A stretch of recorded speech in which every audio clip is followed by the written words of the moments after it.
देखो बेटे, हम लोग जो है आगे बढ़ते हैं बेटा और अपने कार्य को बेटे आगे बढ़ाते हैं। माता सरस्वती का अभिवादन। और बेटे मैं आपको बताऊं, आज 2025 का लास्ट दिन है। ये साल फिर हमें नहीं मिलेगी, ना आपको ना हमें, है ना बेटे। तो आज पूरा प्रयोग ये कहेंगे कि बेटा प्रयास करेंगे कि 2025 का शिक्षा में आपके लिए सबसे अच्छा दिन हो, नहीं बेटा सच में। क्योंकि बेटे आज ये लास्ट दिन है 2025 का। और बेटे उम्मीद करूंगा आप सब लोगों से कि बेटे आज आप लोग सबसे ज्यादा जो काम वर्क दिया जाएगा तो वो बेटा ज्यादा से ज्यादा किया जाएगा, नहीं बेटा समझ में। ज्यादा से ज्यादा वर्क किया जाए बेटे, ज्यादा से ज्यादा वीडियो को देखें सभी बेटे। आप बच्चों से निवेदन है मेरा, आज ज्यादा से ज्यादा आप लोग देखें और मन लगा के पढ़ाई करें बेटे, है ना। आगे बढ़ते बेटा। हाँ, अब चलते बेटे। सबसे मेन चीज है, आवाज को बेटा उसको स्लो कर लो। तो इसमें से बेटा हम आगे चलते हैं। मेन चीज है बेटा, मैं आपको कल जो मैंने आपको छोड़ा था वो साइंस में मैं आपको आगे क्वेश्चन बढ़ा रहा हूं बेटे, साइंस का, नहीं बेटे। तो मैं साइंस का क्वेश्चन एसएसटी का बाद में कराएंगे, पहले साइंस का कराएंगे बेटे। किसका कराएंगे? पहले साइंस का। हाँ, मैं ले रहा हूं बेटे विद्युत धारा। क्या ले रहा हूं? विद्युत धारा। पहले हम इसे लेंगे, विद्युत धारा। विद्युत धारा ये हम ले रहे हैं बेटे, विद्युत धारा। सबसे का मापन कहते हैं या करते, विद्युत धारा का मापन करते हैं। मापन करते हैं। मैं इसमें साफ साफ लिखने की कोशिश करूंगा बेटे, और मेरी बात उसको सुना करो बेटे आवाज को, क्योंकि कभी कभी नहीं दिखता है ब्लैक बोर्ड पे। हम जब लिखते हैं उसमें दिक्कतें होती हैं, तो आप मेरी आवाज को सुनने की कोशिश करें। मैं इसीलिए कई बार रिपीट कर देता हूं। मैंने अभी क्वेश्चन लिखा, विद्युत धारा का मापन करते हैं। विद्युत धारा का मापन करते हैं, नहीं बेटे समझ में। तो हम विद्युत धारा का मापन करते हैं। मैं बेटे इसका आंसर लिख रहा हूं, आपको यहां से ले रहा हूं बेटे। मैं इसका ऑप्शन आपको नहीं दे रहा हूं, मैं आंसर लिख रहा हूं, है ना बेटे। इसमें बेटा आएगा एमीटर द्वारा। क्या बेटे, क्या लिखेंगे? एमीटर द्वारा। एमीटर द्वारा ये लिख दिया बेटे मैंने, एमीटर द्वारा ये लिख दिया बेटे मैंने इसका आंसर। विद्युत धारा का मापन करते हैं एमीटर द्वारा। क्लियर है? विद्युत धारा का मापन करते हैं एमीटर द्वारा। क्लियर बेटे? मेंडल ने किस पौधे पर प्रयोग किया था? मटर। जो हमारा मटर डबल टी है, क्या होता है? लॉन्ग। लंबे पौधे के लिए डबल टी का प्रयोग, शुद्ध लंबे पौधे का। मैंने लिखा है ना डबल टी कैपिटल वाली। और बौने पौधे के लिए स्मॉल टी लिखवा है ना। ये आपको अच्छे से याद होना चाहिए। जो हमारे मेंडल ने जो प्रयोग किया था वो मटर के पौधे पर किया था। किस पे किया था बेटे? मटर के पौधे पर किया था। अच्छे से आपको पता होनी चाहिए, नहीं बेटे समझ में। आगे हम अगला क्वेश्चन लेते हैं बेटे। ये तो क्वेश्चन हो गया आपका विद्युत धारा वाला। अब मैं अगला क्वेश्चन को समझाने का प्रयास आपका कर रहा हूं बेटे। प्रतिरोध का मात्रक। प्रतिरोध का मात्रक क्या है, या प्रतिरोध का मात्रक है? प्रतिरोध दूसरा क्वेश्चन लिख रहा, प्रतिरोध ये लिख दिया मैंने। प्रतिरोध का मात्रक है। प्रतिरोध का मात्रक है।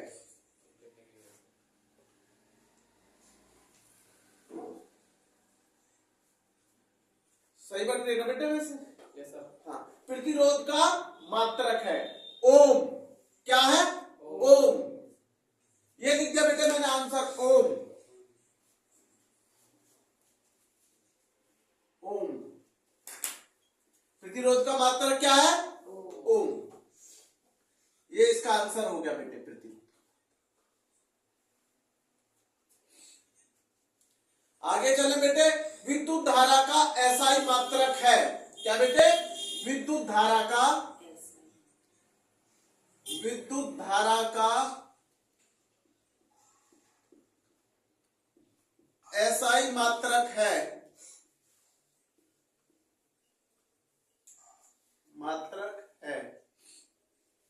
विद्युत धारा का एसआई मात्रक है। बेटे ये एम्पियर होता है, क्या होता? एम्पियर। ना बेटे समझ में क्या होता है ये? एम्पियर। एम्पियर ये लिख दिया बेटे मैंने, एम्पियर। विद्युत धारा का एसआई मात्रक क्या होता? एम्पियर। प्रतिरोध का मात्रक क्या होता? ओम। प्रतिरोध का मात्रक मैंने क्या लिखा? ओम। विद्युत धारा का एसआई मात्रक मैंने क्या लिखा? एम्पियर। क्लियर है? विद्युत धारा का एसआई मात्रक क्या है? एम्पियर। मिटा दूं बेटे इसको? आज कोहरे की वजह से बेटे बच्चे का वो कम आए हैं, कोई वो नहीं बेटा, लेकिन इस वीडियो को बढ़ाने के लिए बेटा हम लोग खुद इतनी जल्दी 5 बजे इसका प्रयास उठकर जब जाके ये कंप्लीट यहाँ आकर बनाया जाता है। मेहनत बेटा आप लोग भी कर रहे हैं, मैं भी प्रयास तो पूरा कर रहा हूं बेटा जितना समय मेरे पास होता है। बाकी जितना भी प्रभु की इच्छा है जो भी ये चीज कर। अगला बेटे 3 क्वेश्चन कंप्लीट हो गए साइंस में। अब मैं आपसे पूछ रहा हूं एक पुराना क्वेश्चन, आगे बढ़ूंगा। मैंने बताइए, मैंने कहा था एक स्वस्थ मनुष्य में एक नेत्र के लिए कितनी सेंटीमीटर, कल मैंने बताया 25 सेंटीमीटर बताया था, 25 सेंटीमीटर। जल का पीएच मान कितना बताया था हमने? 7। जल का पीएच मान 7। ऐसे क्वेश्चन को रिपीट करते रहते हो।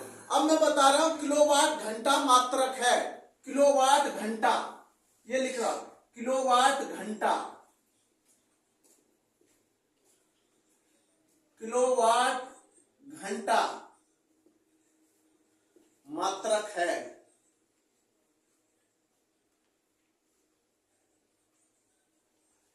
किलोवाट घंटा मात्रक है भाई, किसका है? नहीं बेटा समझ में, किलोवाट घंटा किसका मात्रक है? विद्युत ऊर्जा का। किसका बेटे? विद्युत ऊर्जा का। आंसर लिख रहा हूं, विद्युत ऊर्जा का, ना विद्युत शक्ति का है। नहीं बेटा समझ में, किसका है ये? विद्युत ऊर्जा का है। ऑप्शन में दिया जा सकता है विद्युत शक्ति, विद्युत आवेश, ये नाम दिए जा सकते हैं विकल्प में, लेकिन इसका आंसर है विद्युत ऊर्जा। किलोवाट घंटा का मात्रक है या किलोवाट घंटा मात्रक है, किसका है? विद्युत ऊर्जा का। क्लियर है? विद्युत ऊर्जा का। आगे चलते बेटे 5वां क्वेश्चन देखो। अभी मैंने इसका आंसर बताया विद्युत ऊर्जा का, उससे पहले क्या बताया? एम्पियर। उससे पहले क्या बताया?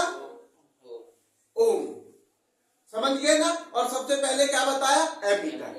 तो हमें पहला क्वेश्चन मेरा आंसर था एमीटर, दूसरा था ओम, तीसरा था एम्पियर, चौथा था विद्युत ऊर्जा।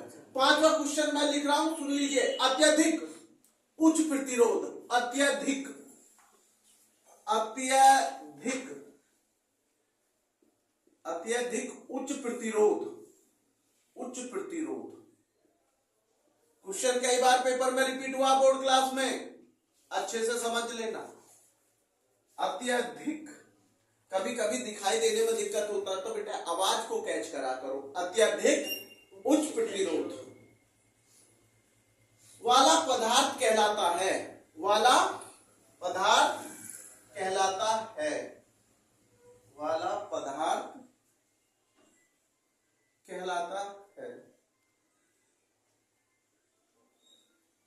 कहलाता है। ये लिख दे बेटे, अत्यधिक उच्च प्रतिरोध वाला पदार्थ कहलाता है, विद्युत रोधी कहलाता है। क्या कहलाता है? विद्युत रोधी। तो सर आंसर में कहा लिखूंगा? यही जगह है अभी। विद्युत रोधी होता भाई, ये क्या होता? कुचालक भी बोल सकते हैं इसको, विद्युत रोधी को, ध्यान रखना, विद्युत रोधी। ये लिख दिया मैंने इसका आंसर। अत्यधिक उच्च प्रतिरोध वाला पदार्थ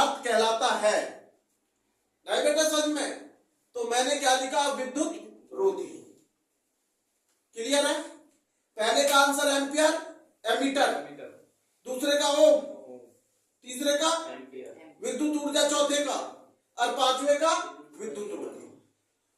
क्लियर है? इसको मिटा देता हूं। आज हम 5 क्वेश्चन नहीं करेंगे साइंस के, 7 क्वेश्चन करेंगे। थोड़ा सा बढ़ाते चलेंगे साइंस को, नहीं बेटा समझ में?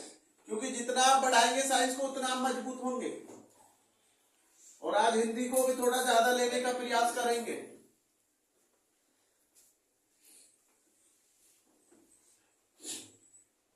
थोड़ी थोड़ी आज जीवन परिचय बोलूंगा, नहीं बेटा समझ में? जिससे कि आपको आवाज स्लो में बोलूंगा, जिससे आप आवाज को कैच करेंगे। जब मन लगा के पढ़ेंगे, मन लगा के देखेंगे, तो आपको क्लियर समझ में आएगा। ऐसी बात नहीं। तो ये मेरा क्या हो गया? विद्युत प्रतिरोध। मैं लिख रहा हूं मानव के शरीर में, मानव के शरीर में, ये मेरा बायो से जुड़ गया, मानव के शरीर में। ये देखिए, मानव के शरीर में। मानव का मतलब समझ गए होंगे, मनुष्य जो है। मानव के शरीर में सबसे लंबी कोशिका कौन सी होती है? मानव शरीर में सबसे लंबी कोशिका कौन सी होती है? मानव शरीर में सबसे लंबी, क्वेश्चन आ सकता है, सबसे लंबी कोशिका कौन सी होती है? सबसे लंबी कोशिका,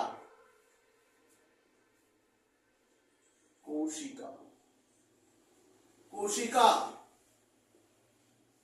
मानव के शरीर में सबसे लंबी कोशिका होती है। मैंने ये भी लिख दिया, कोशिका होती है, या कौन सी होती है? क्वेश्चन को नहीं रचना है भाई। मानव के शरीर में सबसे लंबी कोशिका कौन सी होती है? तंत्रिका कोशिका। क्या होती है? तंत्रिका कोशिका। तंत्रिका, ये लिख दिया मैंने, तंत्रिका कोशिका ये होती है भाई सबसे लंबी। मानव के शरीर में सबसे लंबी कोशिका कौन सी होती है बेटे? तंत्रिका कोशिका। ये है बेटे इसका आंसर, ये लिख दिया मैंने, तंत्रिका कोशिका। लिख दिया बेटे, तंत्रिका कोशिका। आपसे पूछे कोई मानव शरीर में सबसे लंबी कोशिका कौन सी होती है, तो आप तुरंत कह सकते हैं तंत्रिका कोशिका। बेटे विद्युत धारा को मापन किससे करते हैं? एमीटर से। प्रतिरोध का मात्रा क्या होता है? ओम। प्रतिरोध का मात्रा क्या होता है? ओम। आपसे कोई पूछे विद्युत धारा का एसआई मात्रक क्या होता है? एम्पियर। किलोवाट घंटा मात्रक है। क्वेश्चन ऐसे रटो, ऐसे करो याद, ऐसे लिख लिख करके आप भूलो ना करो। ये नहीं कि 2 दिन याद कर लिया, तीसरे दिन भूल गए। फिर यार कहां से याद करोगे बेटा? फिर भी तो दिक्कत है। और आपको सबको पता है पेपर का 1.5 महीना लमसम रह गया केवल। अब 1.5 महीने से ज्यादा बोर्ड वाले बच्चे ना सोचें, है ना? 45 दिन अगर एक एक सब्जेक्ट को 5-5 दिन भी पढ़ोगे, जब भी महीना गुजर जाएगा। और 15 दिन के लिए पता मेरा क्या मानना होता है कि एक एक दिन 2-2 दिन भी पढ़ोगे, फिर दोबारा से बचेंगे क्या दिन? 4 या 5 दिन। वो फर्स्ट सब्जेक्ट के लिए बालक को मेहनत करनी चाहिए। और मुझे इतना विश्वास है आपके हमारे बोर्ड में, जैसे बच्चा 96 लेकर आया था हिंदी में, 90 कई बच्चों के थे, 90 तो हिंदी, लेकिन मुझे उम्मीद है कि 96 का रिकॉर्ड टूटेगा आपके। ये मुझे उम्मीद है पूरी पूरी। आपको बहुत हिंदी पढ़ाई आपके, पहले हिंदी इतनी नहीं पढ़ाई मैंने, ये मैं आपको बता रहा हूँ। अच्छे से मेहनत करनी है। पहली पेपर आपका हिंदी का है, 10th-12th का भी। और सभी बच्चों से मेरा एक वो कि हिंदी को आसान ना समझे, उस पर कम समय जरूर दीजिए, लेकिन पढ़ा करो। क्योंकि किसी सब्जेक्ट में दूसरे में हमारे नंबर कम आ जाते हैं, तो बेटे हिंदी हमारे उस परसेंटेज को बढ़ा देती है। तो इसलिए आपको प्लान करके पढ़ना चाहिए। बिना प्लानिंग के शिक्षा नहीं मिलेगी। और मैं पहले भी कह रहा हूं, शिक्षा एक जीवन है जो गरीबी को पल भर में दूर कर सकती है अगर ज्ञान प्राप्त कर लोगे। पैसा घर भूल जाओगे, लेकिन शिक्षा आपके साथ चलेगी जहां भी जाओगे। ऐसा में इसलिए शिक्षा को बेटे कभी भी इग्नोर मत करो। सब चीज को इग्नोर कर दो, शिक्षा को इग्नोर मत करो। ठीक है बेटे? आपके अंदर एक जज्बा होना चाहिए। मैं हमेशा डेली समझाता हूं, कर गुजरने का कोई जज्बा, क्योंकि 2025 में, इसके बाद मैं आपको नहीं बोलूंगा यहाँ, 2025 खत्म हो जाएगी। आज लास्ट वीडियो है मेरी 2025 की, है या नहीं है? 2025 में आज जितने अच्छे कार्य हैं वो कर लो। आपको याद रहेगा कि 2025 के लास्ट दिन हमने अच्छे अच्छे काम किए थे, भूलोगे नहीं फिर कि साल के अंतिम दिन में। आज मेरा सबसे विद्यार्थियों का ये निवेदन है कि आप, शिक्षा से अच्छा कोई कार्य हो ही नहीं सकता आपके लिए, नहीं बेटा समझ में? तो जितना ज्यादा से ज्यादा होता शिक्षा पे ध्यान देना। एक चीज का विशेष ध्यान रखना बेटे, ज्ञान गुरुओं से मिलता है, ज्ञान गुरुओं से लीजिए और संघर्ष पिता से सीखिए, संघर्ष पिता से सीखिए, क्योंकि उससे ज्यादा संघर्ष नहीं करता आपके लिए कोई, ऐसे ही बेटे। और संस्कार माता से सीखिए, मेरा अपना मानना है। आई कुछ समझ में? और जो बच्चे इस एज में कार्य नहीं करना चाह रहे, घर मजे से रह रहे हैं, जॉब नहीं करना चाह रहे, माँ बाप की संपत्ति पर अपना एंजॉय कर रहे हैं, तो आप गलत कर रहे हैं, आप बहुत गलत कर रहे हैं।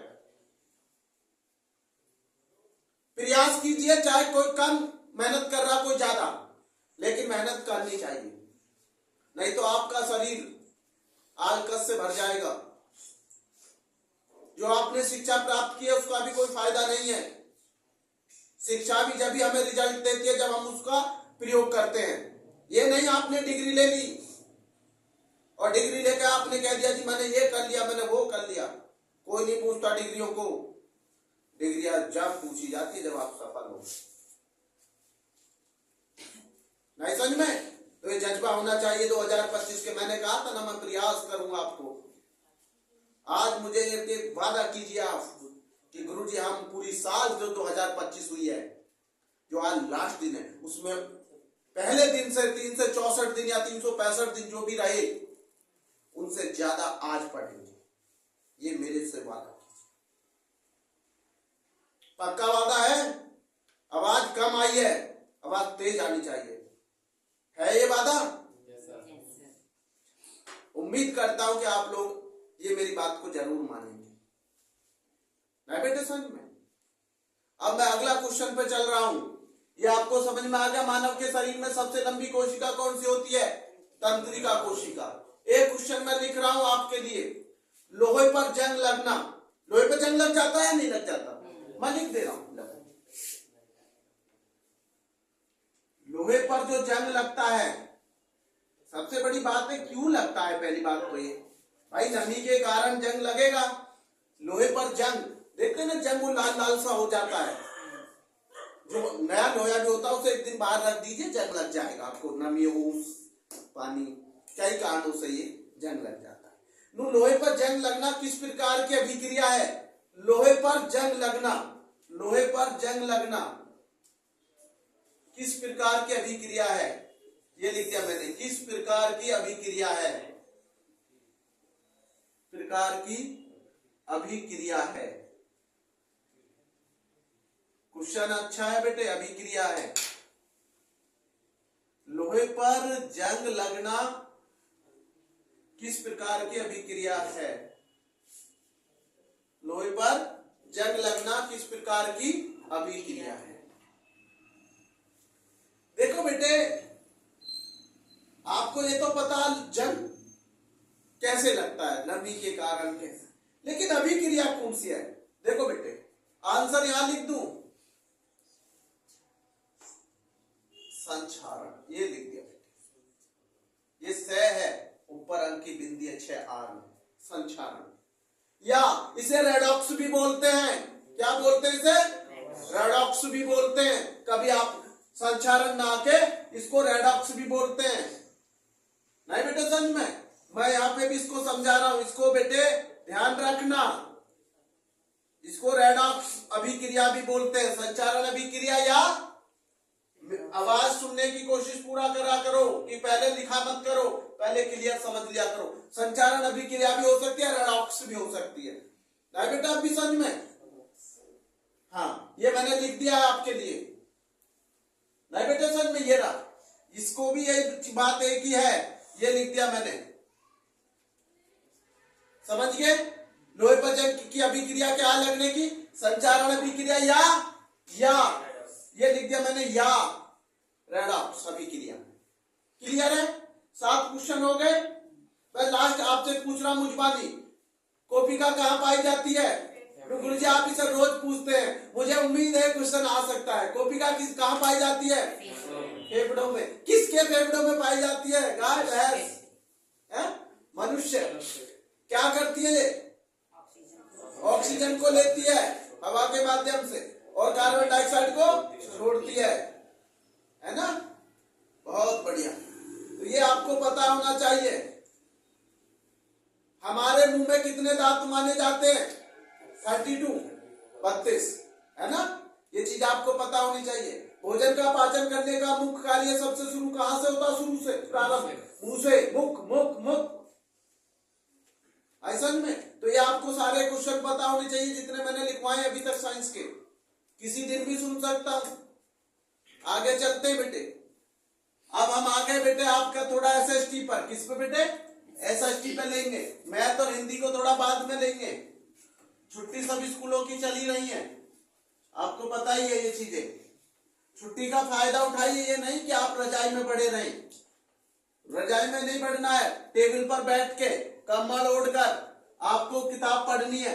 कभी भी बेड पर रजाई में बैठ के भी किताब नहीं पढ़नी चाहिए, क्योंकि आपको आलकस आएगा, नींद आ जाएगी, आप पढ़ेंगे नहीं। जितना कष्ट करेंगे उतनी विद्या आएगी। इसलिए टेबल पर बैठा करो, कुर्सी घेर कर टेबल पर किताब रखा करो और जब पढ़ा करो बेंच कुर्सी पर रखकर, क्योंकि उससे बेटे जितना बॉडी को आपकी को आराम नहीं मिलेगा उतना आपको पढ़ाई में मकबूल रहेगा, एक्टिव है ना बेटे। इसलिए आप इस चीज को समझा करें बेटे कि पढ़ाई का मायने क्या है। आगे चलता हूं मैं। सबसे पहले एसएसटी एक क्वेश्चन पूछ रहा हूं पहले एसएसटी में। वह स्थान जहां महात्मा गांधी जी का जन्म हुआ। पहला क्वेश्चन लिख रहा हूं, वह स्थान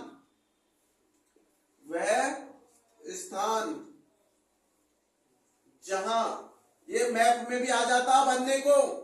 जब मैप आता है 10th क्लास में, आपको पता होना चाहिए। वह स्थान जहां महात्मा गांधी का जन्म हुआ। हमने बताया था आपको कि महात्मा गांधी की मृत्यु कब हुई? जो गोली मारी गई थी हत्या 1948 में। ये क्वेश्चन ध्यान रखा करो। जब महात्मा गांधी का, वह स्थान जहां महात्मा गांधी का जन्म हुआ। 1948 में हत्या की गई थी उनकी। जलियांवाला बाग कब हुआ था? 13 अप्रैल 1919 में। जलियांवाला बाग है कहां? पंजाब के अमृतसर शहर में। क्वेश्चन पूछता चलता हूं जो पुराने रिपीट, जिससे कि मुझे पता रहे कि आप याद कर रहे हैं या नहीं। देखो बेटे, इनका जो जन्म हुआ था वो पोरबंदर में हुआ था। कहां हुआ था? पोरबंदर। ये लिख दिया मैंने। गांधी जी का जन्म कहां हुआ था? पोरबंदर। ये लिख दिया आंसर। यहां अच्छे से ध्यान रखना, ये रहा आंसर। कहां हुआ था वह स्थान जहां महात्मा गांधी जी का जन्म हुआ? पोरबंदर। लिख दिया बेटा, पोरबंदर। और वैसे भी याद रहेगा, बंदर सबको याद होते, और पोर लगा दीजिए, पोरबंदर। ठीक है। अगला क्वेश्चन ले रहा हूं बेटा आपको, इसको मिटा दे रहा हूं। एक क्वेश्चन बताइए मुझे, बहुत आसान पूछ रहा हूं, इतना कि आपको सबको पता होगी। बहुत आसान क्वेश्चन। हमारे देश का संविधान लिखित कब लागू किया गया? 26 जनवरी 1950 में। मैंने पूछा कब लागू किया गया लिखित में, संविधान कब लागू किया? आप सबको पता 26 जनवरी के 26 दिन रह गए हैं। 26 जनवरी 1950 में 1950 में हमारा बेटे गणतंत्र दिवस मनाया जाता है, और स्वतंत्र दिवस 15 अगस्त 1947 में। ये पता होना चाहिए सब बच्चों को। कभी कभी ये छोटी छोटी चीजें भी हम गलत लिख आते हैं। 15 अगस्त 1947 हमारा स्वतंत्रता दिवस है, नहीं बेटे समझ में। और जो हमारा रिपब्लिक डे आता है वो 26 जनवरी है। क्या है? 26 जनवरी। और बेटे आपको पता संविधान हमारा 1950 में लिखा के तैयार नहीं हुआ था, वो लागू किया गया था। बेटे मैंने पहले ही बता गया था, लिखकर तैयार तो 26 नवंबर 1949 में हुआ था। फिर समझ लो हमारा संविधान 26 नवंबर 1949 में लिखकर तैयार हो गया था, कमेटी ने सबमिट कर दिया था। लेकिन जो भारत ने लागू किया लिखित में वो बेटे 26 जनवरी 1950 में, उसी के उसमें बेटा हमारा गणतंत्र दिवस रिपब्लिक डे मनाया जाता है, नहीं बेटे समझ में। लिखित संविधान अनुसार लिखित संविधान में हमारे में कितना समय लगा? 2 वर्ष 11 महीने 18 दिन लगे। 2 वर्ष 11 महीने 18 दिन लगे, नहीं बेटे समझ में। 3 साल में लगभग 12 दिन कम थे। 3 साल में लगभग 12 दिन कम थे, नहीं बेटे समझ में। तो ये आपको पता होनी चाहिए। अगला क्वेश्चन पे हम चल रहे हैं बेटे, आपको पता होगा। मैं पूछ रहा हूं बेटे आपसे संविधान के अनुसार, किसके अनुसार? जब मैंने संविधान का नाम लिया तो मैं पूछ रहा हूं संविधान के अनुसार, संविधान के अनुसार भारत की राजभाषा है, अनुसार भारत की राजभाषा है, ये लिख दिया मैंने, राजभाषा है।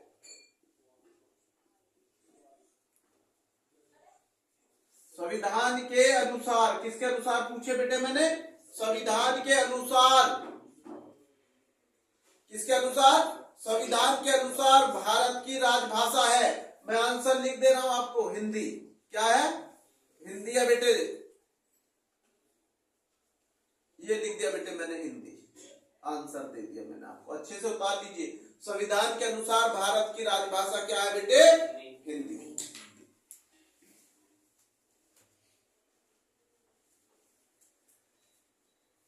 मिटा दो बेटा।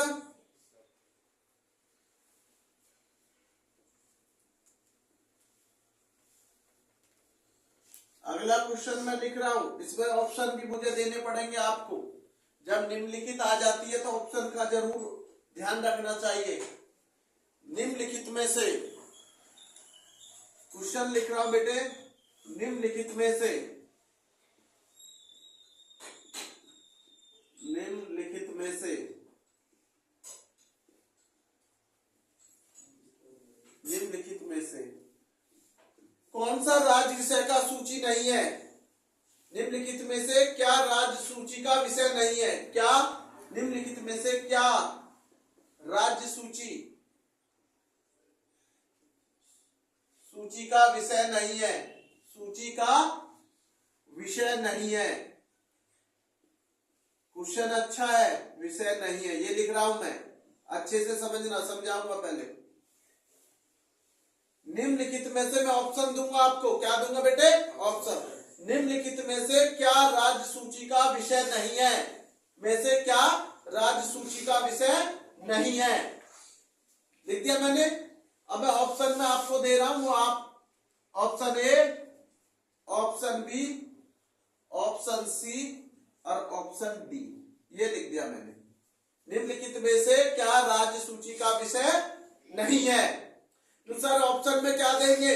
ऑप्शन में पहला दे रहा हूं पुलिस, ये लिख दिया, ये लिख दिया पहले, ये लिख दिया। निम्नलिखित में से क्या राज्य सूची का विषय नहीं है? मैंने लिखा पुलिस। दूसरा लिख रहा हूं कृषि, क्या लिख रहा हूं? कृषि, ये लिख दिया भैया कृषि। सब जानते हैं एग्रीकल्चर, कृषि का मतलब एग्रीकल्चर।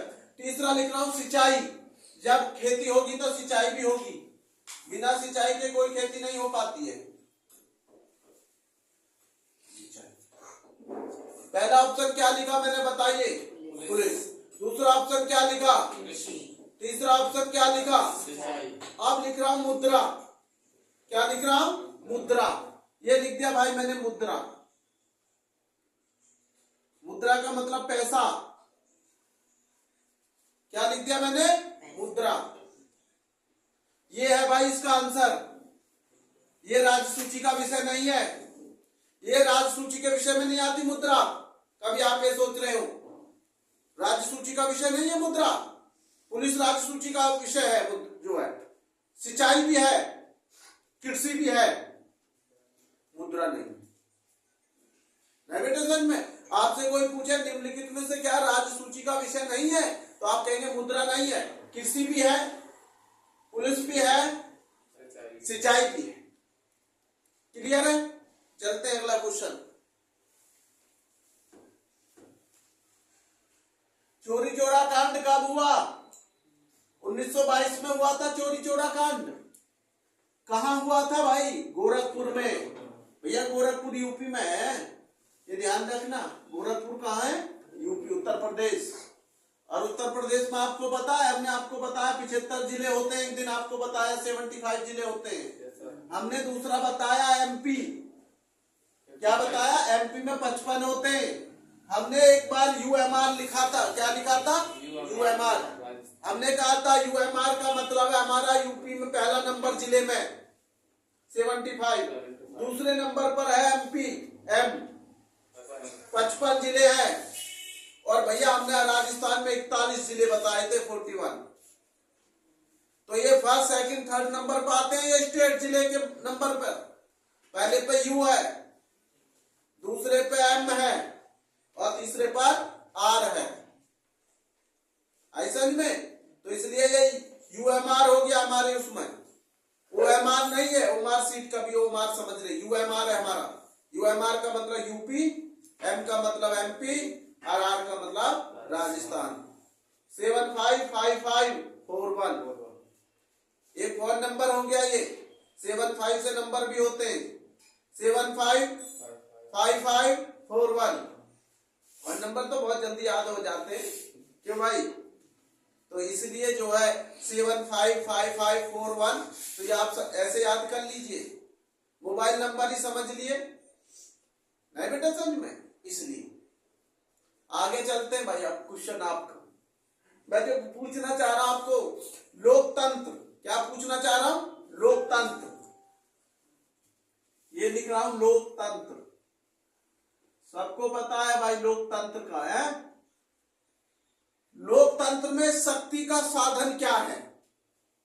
लोकतंत्र में शक्ति का साधन है। लोकतंत्र में शक्ति का स्रोत भी हो सकता है, शक्ति का स्रोत या साधन। शक्ति का साधन है रिसोर्स। जो हमारा लोकतंत्र है, डेमोक्रेसी जो हमारा लोकतंत्र है, उसमें शक्ति का साधन क्या है? मैं ऑप्शन में थोड़ा बोल रहा हूं। प्रधानमंत्री, मानो ऑप्शन में दे रहा हूं, ऐसे ही आपका दिमाग चेक कर। संसद, राष्ट्रपति, जनता। अरे भैया जनता आएगा, जब जनता ही नहीं चुनेगी तो लोकतंत्र कैसा? पूरे विश्व में सबसे बड़ा लोकतंत्र देश है तो भारत है। क्वेश्चन अगर आपसे पूछा जाए कि विश्व में ऐसा कौन सा देश है जिसका लोकतंत्र सबसे बड़ा है, तो भारतीय भैया लोकतंत्र सबसे बड़ा। नहीं समझ में? तो भैया किसके पास शक्ति है ये लोकतंत्र की? जनता के पास। भैया इसका आंसर आएगा जनता। अगर जनता ही वोट नहीं देगी तो ना प्रधानमंत्री बनेगा, ना राष्ट्रपति बनेगा, ना संसद चलेगी। तो सबसे बड़ी पावर है जनता के पास। किसके पास है? जनता के पास। किसी भी प्रधानमंत्री, राष्ट्रपति हो या कोई भी हो, जनता के बिना नहीं हो सकता। जब जनता ही संसद नहीं बनाएगी तो प्रधानमंत्री जी कैसे बन जाएंगे? जब सांसद किससे बनते हैं? जनता से। एमएलए किससे बनते हैं? जनता से। तो मुख्यमंत्री कैसे बन जाएंगे? नहीं बनेंगे। तो इसलिए पावर किसके पास है लोकतंत्र में? जनता के पास। जब जनता के पास ही लोकतंत्र है की शक्ति है, और फिर भी जनता परेशान करते हैं, तो इसलिए चुनाव को ध्यान में रखकर वोट डालनी चाहिए। जातिवाद या धर्मवाद या अर्थवाद ये यूज नहीं करने चाहिए, सही से उसको करना चाहिए। जो देश का विकास करे उसका साथ। देश के विकास, रोजगार, बेरोजगारी दूर होनी, ये मुद्दे होते हैं। दहेज प्रथा बिल्कुल खत्म कर देनी चाहिए। दहेज प्रथा बिल्कुल खत्म कर देनी चाहिए, बिल्कुल जीरो कर देनी चाहिए कि दहेज प्रथा ना लेना है ना देना, बिल्कुल वो कर दीजिए। बेटी बचाओ बेटी पढ़ाओ का तो एक खुद ही काम हो जाएगा, मैं दहेज को प्रथा बंद कर दूं। क्योंकि जो माँ बाप, क्योंकि गवर्नमेंट को फिर शिक्षा में पैसा देने की जरूरत नहीं पड़ेगी, कहते हैं कि भाई शिक्षा लड़कियों को नहीं, क्योंकि माँ बाप फिर लड़की को पढ़ाएंगे, जो पैसा दहेज में लगाते हैं वो शिक्षा में लगाएंगे वो लोग, है ना। तो इसलिए बस एक निवेदन है कि सभी से कि बस दहेज प्रथा खत्म। इसमें कितनी लड़कियां मरती हैं रोज, कुछ हाईलाइट्स हो जाती हैं, देखते हैं। अभी एक दादरी का बड़पुरा गांव का चल रहा है मामला, बहुत बड़ा रोज दिखा रहे हैं। बागपत के वहां कोई गांव है गिटोड़ा गोठड़ा, वहां की शादी हुई है उस लड़की। तो बेटे मैं यही तो कहता हूँ दहेज प्रथा को खत्म कर दे हमारे मुख्यमंत्री जी भी और प्रधानमंत्री जी। ऐसा कोई कानून ला दे, सख्त ऐसा कानून बना दे जो आदमी लेना दहेज लेते हुए रोका, ऐसा कानून ला दे बस।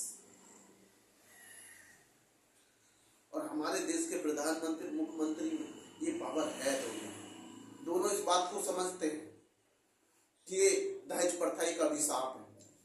गरीब आदमी पिसता जा रहा है, मध्यम आदमी पिसता जा रहा है या नहीं बेटे। तो इसलिए ये प्रथा खत्म हो जानी चाहिए, दहेज प्रथा पूर्ण रूप से पूरे भारत में एक साथ।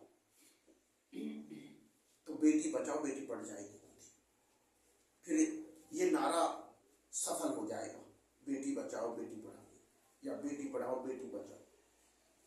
फिर शिक्षा का स्तर बहुत ऊंचा ऊपर जाएगा।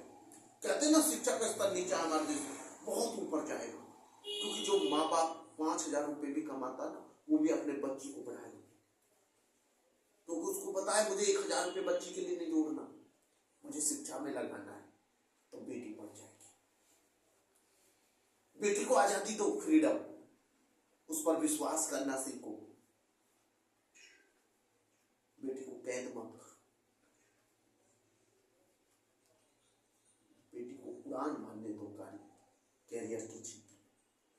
शिक्षा में महत्वपूर्ण कदम लड़कियों के लिए गवर्नमेंट उठाती है और आगे भी उठाएगी, तो हमें पीछे नहीं हटना चाहिए।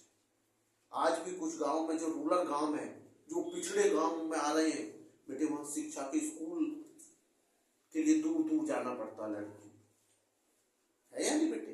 तो ये सब शिक्षा का महत्वपूर्ण कदम होना चाहिए। ज्यादा से ज्यादा स्कूल, ज्यादा से ज्यादा कॉलेज होने चाहिए। तो ये हमारा सबसे मेन चीज मैंने अभी बताया। तो लोकतंत्र में शक्ति का साधन स्रोत किसके पास है? जनता के पास। इसलिए मैंने एक क्वेश्चन बोला था, नहीं बेटा संघ में। अब मैं पूछना चाह रहा हूं जनसंघ की स्थापना कब हुई? जनसंघ ये मैंने इसलिए ही पूछा क्योंकि हमारे यूपी में भी बीजेपी है और केंद्र में भी बीजेपी है। जनसंघ, और जनसंघ से ही ये बाद में BJP party, Bharatiya Janata party का गठन हुआ। ये आरएसएस का मामला है। जनसंघ क्या है? आरएसएस। आपको पता है कि आरएसएस से ही बीजेपी का गठन हुआ है बेटा संघ में। तो मैंने पूछा जनसंघ की स्थापना कब हुई? जनसंघ की स्थापना कब हुई? स्थापना कब हुई? जनसंघ की स्थापना कब हुई? नहीं बेटे संघ में। तो बेटे जनसंघ की स्थापना हुई 21 अक्टूबर 1951 में। नहीं बेटे संघ में, मैं लिख रहा हूं 21 अक्टूबर, आंसर में लिख रहा हूं पूरा 21 अक्टूबर। ये लिख दिया भाई जनसंघ की स्थापना 21 अक्टूबर 1951। ये लिख दिया मैंने, ये लिख दिया भाई, यहां से देख लो अच्छे से। 21 अक्टूबर 1951, ये रहा भाई 21 अक्टूबर 1951 51 जनसंघ की स्थापना हुई थी भाई। ये आरएसएस का जो हुआ नहीं बेटे संघ में। और फिर बेटे बीजेपी का भी इसी से गठन हुआ था, भारतीय जनता पार्टी नहीं बेटे संघ में। इसलिए बेटे संघ का इसमें बहुत बड़ा महत्वपूर्ण रोल होता है नहीं बेटे, डिसीजन लेने में, डिसीजन करने में क्योंकि पार्टी की बेटा स्थापना ही जनसंघ के माध्यम से है, भारतीय जनता पार्टी। तो ये मैंने आपको बता दिया जनसंघ की स्थापना कब हुई जनसंघ की बेटे, 21 अक्टूबर 1951। क्लियर है? आगे चलते बेटे, थोड़ा सा इसको विराम देंगे। अब थोड़ा सा मैथ पे आ जाते हैं ना बेटे, तो मैथ पे आ जाते हैं और लास्ट में हिंदी लेंगे बेटे। क्या लेंगे? हिंदी लेंगे।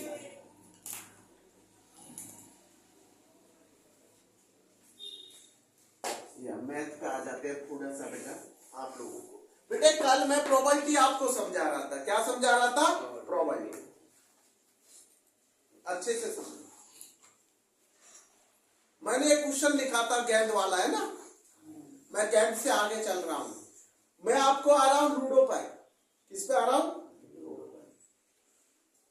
है ना, जो आप खेलते हैं सब बच्चे सब जानते हैं लूडो में, डाइस, है ना। तो सबसे मेन चीज है मेरे लिए आपका ये अच्छे से समझना। जब आप लूडो खेलते हैं तो आपको पता आपका 1 आता होगा, 2 आता होगा, अच्छे से समझना, 3 आता होगा, 4, 5, 6।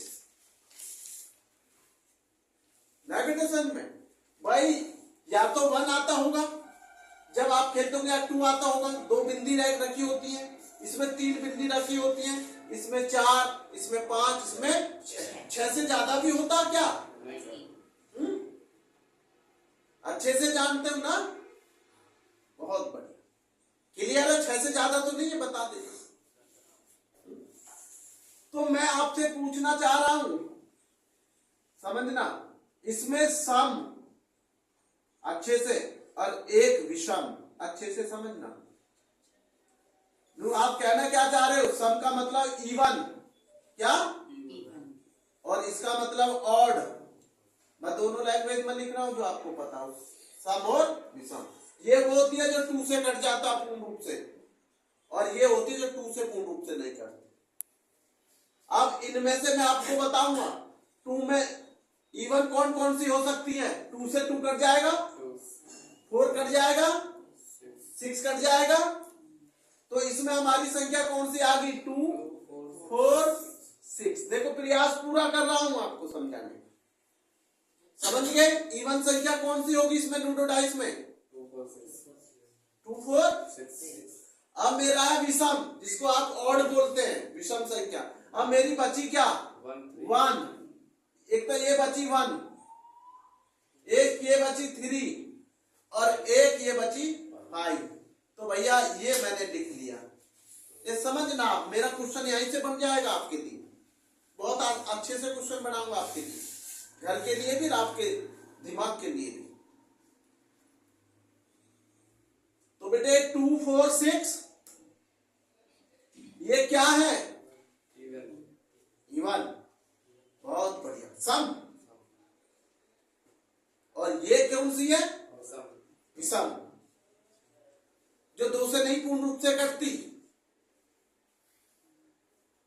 पेपर में आ गया मानो क्वेश्चन आपके में सम संख्याओं का, जो सम संख्याओं के पर्याप्तता ज्ञात कीजिए। इसमें नहीं बेटा, समझ में जो आपका ये डाइस लूडो का वो है, इसमें आपको सबको पता 1, 2, 3, 4, 5, 6 6 है। और आपसे पूछ रहा हूं विषम संख्या की। किसकी? विषम संख्या की।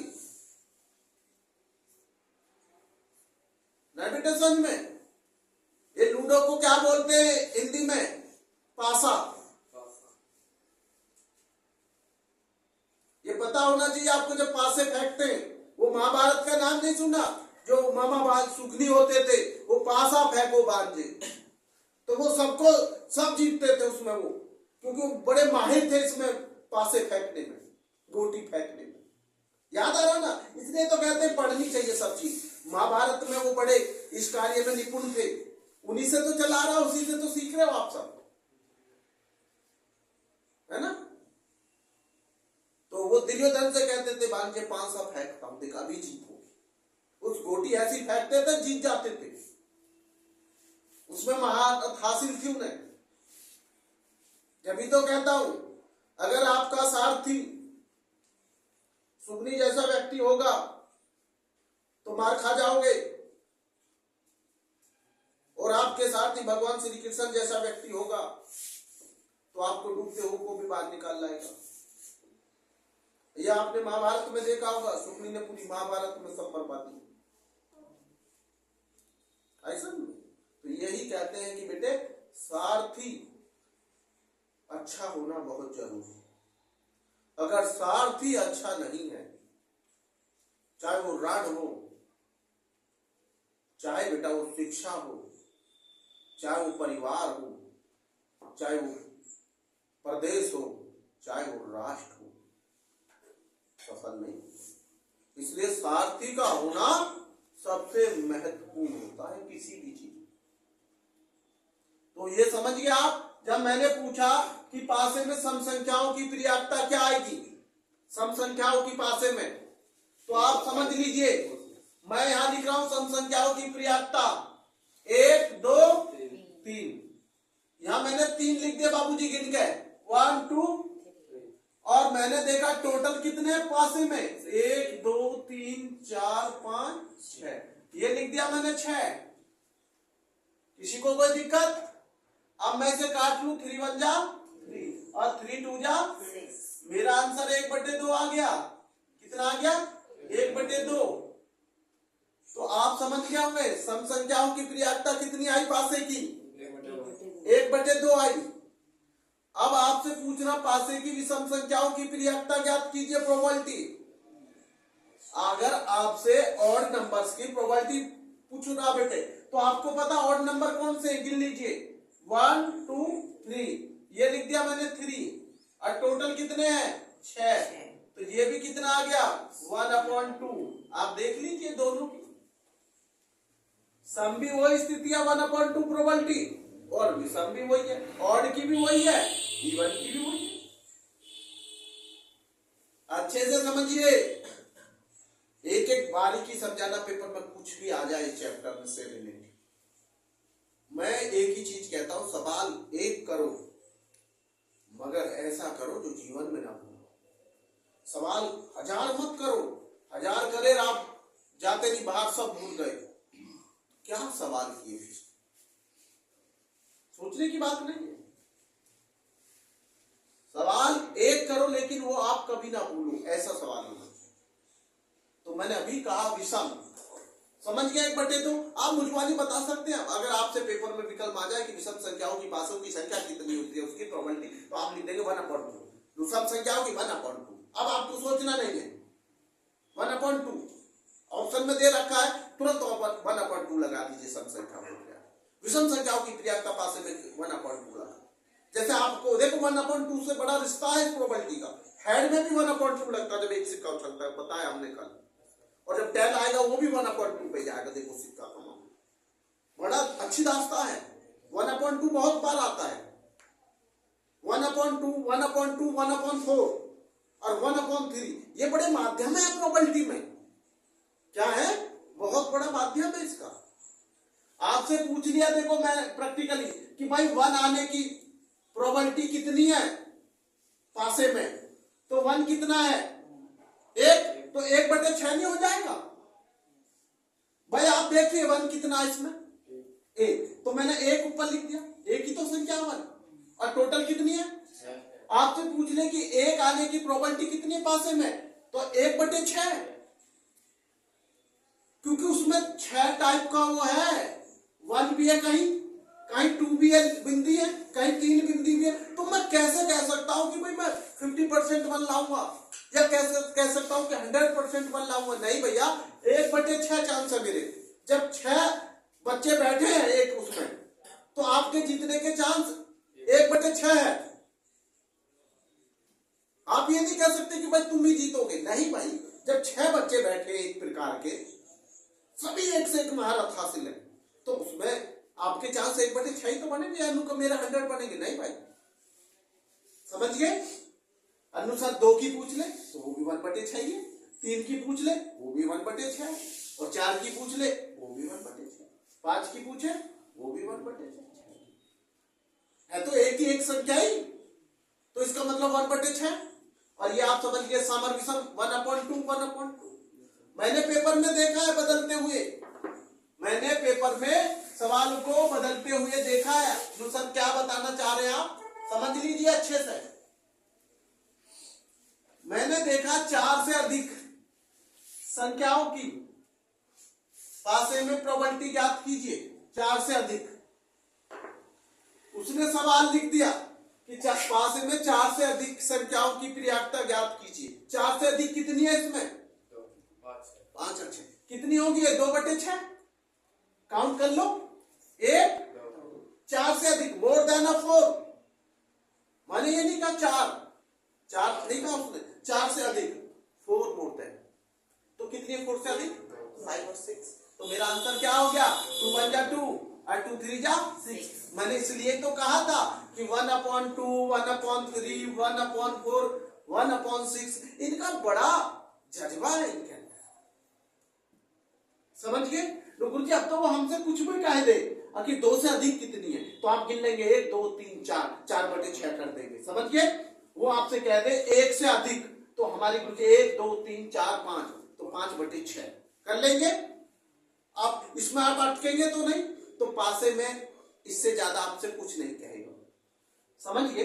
कि कितना पासा घुमाना, तोड़ना, फोड़ना, सारी चीजें सीख गए कि मोर देन कितना होता है, लेस देन कितना। वो आपसे कहते 4 से कम की संख्या होगी, 4 से कम 1 2 3। वो कहते 2 से कम की संख्या 1। भाई आपको रटना नहीं है भाई, सीखना है। तो मुझे नहीं लगता कि आपकी समझ में नहीं आया होगा, और नहीं आया होगा तो मुझको लिख कर कमेंट में मैं फिर समझ। हार तुम्हें नहीं मानती, पर 2025 में नहीं समझाऊंगा, भगवान की कृपा रहेगी तो 2026 में समझ। आज के तो इस साल की पढ़ाई को भैया, आज लास्ट वीडियो है यहाँ इस साल की, और आप इसको कितना लाइक करेंगे, कितना पसंद करेंगे, वो बेटे आप लोगों पर निर्भर। मैं प्रयास कर सकता हूं बेटे, फल की इच्छा तो मैं करना ही नहीं है, भगवान पर छोड़ दो फल की इच्छा मत। भगवत गीता में सत्य लिखा हुआ कि कर्म कर अर्जुन, फल की इच्छा मत कर। वही मेरा अपना सोचना, कर्म मैं करूंगा, फल परमात्मा के हाथ में है। नहीं बेटे सुन, अब मैं हिंदी पे चलता हूं बेटे, मुझवाली जो है किस पे चलूंगा बेटे? हिंदी पर। बेटे मेरा हिंदी में आज जो आपके प्रति उद्देश्य है बेटे, थोड़ा थोड़ा पॉइंट ले रहा हूं 2-3 जीवनी पर, आप समझ लीजिए बेटे। एक हमारे उसमें सूरदास का जीवन परिचय बहुत आता है। किसका बेटे? सूरदास का जीवन परिचय, अच्छे से समझना, सूरदास का जीवन परिचय। बेटे सूरदास का जन्म 1478 में, देखो महत्वपूर्ण बात बता रहा हूं। सूरदास का जन्म 1478 में। बेटे इनका जन्म स्थान क्या बेटे? जन्म स्थान आगरा से मथुरा जाने वाली सड़क रुणकता गांव में। कुछ विद्वानों का मानना दिल्ली के निकट सीही गांव में हुआ। क्लियर है? इनके पिता का नाम पंडित रामदास था, ठीक है बेटे। इनके गुरु का नाम बल्लभाचार्य। इन्होंने बेटे भगवान श्री कृष्ण की लीलाओं का वर्णन किया, और इनकी मृत्यु बेटे 1583 में हुई बेटे, 1583। और बेटे इनकी प्रमुख रचनाएं सूरसागर, सूरसरावली और साहित्य लहरी। सूरसागर, सूरसरावली और साहित्य लहरी। अब चलता हूं बेटे तुलसीदास। तुलसीदास का जन्म 1532 में हुआ। तुलसीदास का जन्म कब हुआ बेटे? 1532 में, 1532 बेटे बांदा जिले के राजपुरा गांव में। पिता का नाम आत्मराम दुबे था और माता का नाम तुलसी देविता है, तुलसी देवी। पत्नी का नाम रत्ना, जिसे ये बहुत अति प्रेम करते हैं। इनकी मृत्यु 1623 में हुई। कब हुई बेटे? 1623 में हुई। और इनकी प्रमुख रचनाएं गीतावली, अच्छे से सुन लेना, रचनाएं हमेशा अच्छे से सुननी चाहिए, क्योंकि इससे क्वेश्चन और भी बन जाते हैं कि किस की रचना है ये लेखक की। है ना बेटे, गीतावली, कवितावली, दोहावली। देखो वली वली लग रहा, गीतावली, कवितावली, दोहावली, रामचरितमानस, विनय पत्रिका, पार्वती मंगल, ऐसे बेटा इनकी प्रमुख रचनाएं। ये हमारी कितना हो गया बेटे?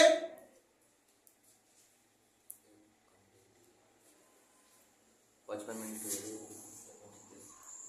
बैठिए बेटे। उसके बाद बेटा हम आपको बता रहे हैं कबीरदास के बारे में।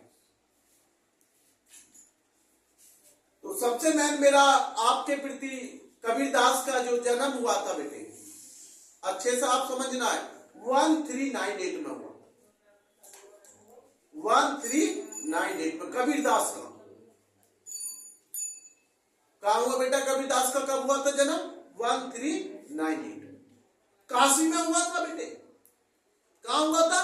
काशी में हुआ। नहीं बेटे समझ में? और बेटे नीरू नीमा नामक जुलाहे ने इनका पालन पोषण किया। किसने किया था बेटे? नीरू नीमा नामक जुलाहे ने इनका पालन पोषण। इनकी पत्नी का नाम लोई था बेटे। क्या था? लोई। और इनके बेटे 2 बच्चे थे, एक पुत्र और एक पुत्री। एक पुत्र और एक पुत्री। पुत्र का नाम देखो, समझो कितना अच्छा, कमाल। कहते ना रे कमाल कर दिया। पुत्र का नाम कमाल रखा, अब पुत्री का नाम कमाली। तो इसका मतलब दोनों बच्चे कमाल और कमाली हो गए। कमाल और कमाली।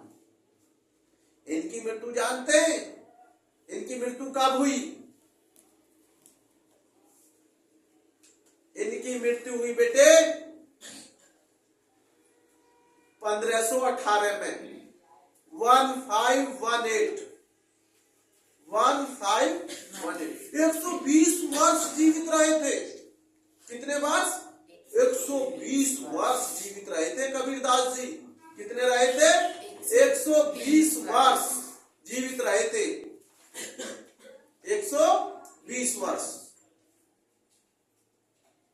बहुत बड़ी बात है, 120 वर्ष। और बेटे इनकी मृत्यु जो हुई थी बेटे मगहर में हुई थी। इनकी इच्छा थी कि मेरी मृत्यु मगहर में, तो इनकी बेटे मृत्यु मगहर में हुई थी। और साकी रमैनी इनके दोहे बड़े प्रसिद्ध रहे। नहीं बेटे समझ में? उसके बाद बेटे मेरा जो अगला पॉइंट है आपके प्रति,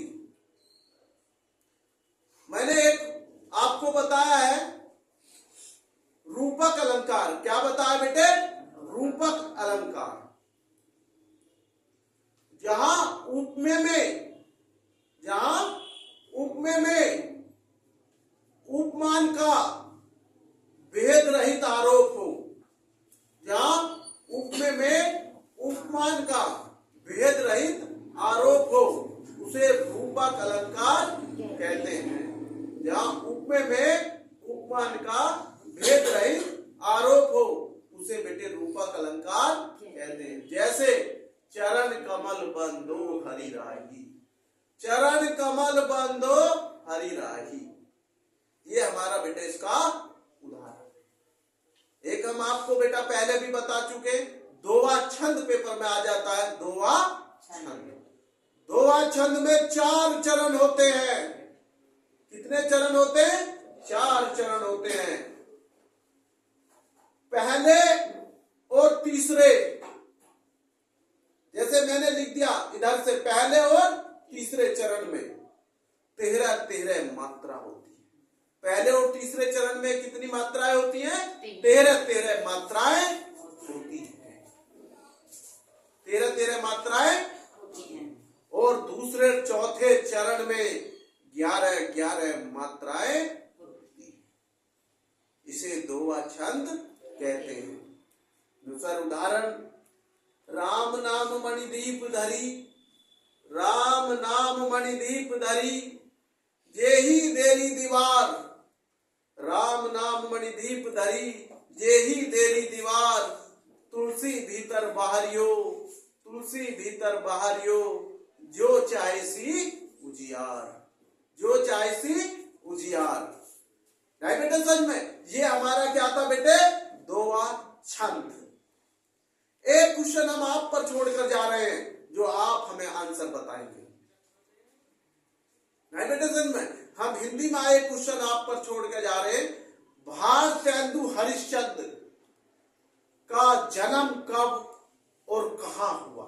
यह क्वेश्चन का आंसर आप मुझे कमेंट में देंगे। भारतेंदु हरिश्चंद्र का जन्म कब और कहां हुआ? इसका आंसर आप सभी बच्चों से मेरा निवेदन है कि आप मुझे जरूर इसका बताएं। बेटे आज का बेटे हम 2025 का लास्ट वीडियो आप लोगों को भेज रहे हैं बेटे। और बेटा आप सबसे भगवान से यही प्रार्थना करूंगा कि भगवान सभी बच्चों को नई साल 2026 कैरियर में बहुत ऊंचाइयां दे। अपने गुरुओं, अपने माता पिता, अपने हितैषियों पर वो खरा उतरे। और यही भगवान से बेटे दुआ के सिवा हमारे पास कुछ नहीं। मैं आपको बेटे ज्ञान जो मेरे पास छोटा मोटा है थोड़ा उसको देने का प्रयास पूरा करता हूं बेटा। इस शिक्षा के क्षेत्र में बेटा एक से एक विद्वान बैठा है, इसलिए कभी ये नहीं हो सकता कि भाई सबसे अच्छा वो बेटे। पता नहीं कितने कितने महान शिक्षा के विद्वान। तो मैं जितना बेटा छोटा मोटा बेटा ज्ञान है उसका आपको प्रयास पूरा करता हूं बेटे। धन्यवाद।